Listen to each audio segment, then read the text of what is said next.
So then I spoke in the previous module about the ribbon and identified some of the things that it could do, but we really didn't get to see it in action, and that's what this module is all about. So we're going to look at the behavior of the ribbon. And once you see it in action, if you haven't before already, you're going to get a lot better feel about how it's going to change your experience with Word 2007 and how it's going to make your life with the application a whole lot easier. So to set this up, I've started with just adding a line of fairly famous text here, 7 years ago from the Gettysburg Address, and then I also added a picture of a humpback whale just very, very quickly. So what I want to do here is just start by clicking and dragging to select this text, and there's something that I quickly move my mouse away from because I don't want to show you that quite yet.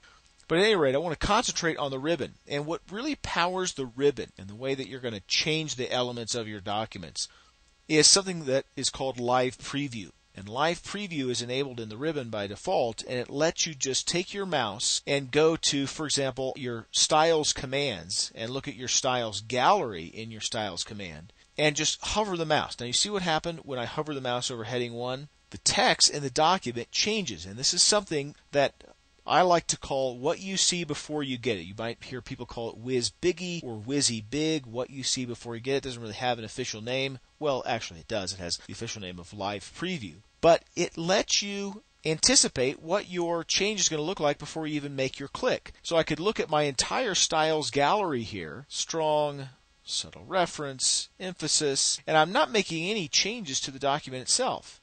If I click out of that Styles gallery, you see that the text is unchanged. So once again, I'll select it, and I'll go to my Styles gallery, subtle emphasis, a quote. So it's a quote. Let's keep it as a quote. So now with one click, instead of opening up a dialog box and making 5, 6, 8, 10 clicks, I go to the Styles gallery, I hover the mouse, I make one click after the whizzy big shows me what I will see before I get it, and then bingo, I've made a change to the text in this document here. I also mentioned that the ribbon would adapt to whatever you're working with. So whatever element you're working with in the document, for example, if you're working with a picture, I click the picture, and now look at the ribbon changing so that my picture tools are front and center. All I have to do now is go to my picture tools just above the ribbon, click, and now here's a formatting tab of my picture tools. I don't have to remember to snap in a toolbar or remember what menu command would let me make adjustments to this picture. All of the things I could really do to this picture are laid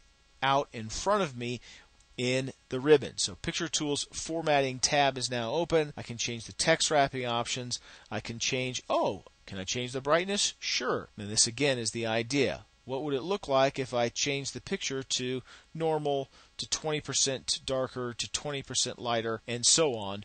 Again, what you see before you get it is in effect so that I can make my change with one click and I know exactly what the implications of that click will be. Now, one last thing before we say goodbye to this module here is that some people ask, well, how do you get rid of this ribbon? And I addressed this in the previous module, how do I replace it with menus? You don't replace it with menus. But you'll notice that sometimes it can take up a lot of real estate in your Word window. And that's especially true if you're dealing with a high, or actually a low resolution like I'm dealing with here. In most higher resolutions, it's probably not going to be that big a deal. But at any rate, if you want this ribbon to go away temporarily, you can just double click on one of the tabs. When you double click on one of the tabs, you now just see the tabs. You don't see the actual commands themselves. So again, if you want to free up that real estate, go ahead and do that, and it doesn't really matter which one you click.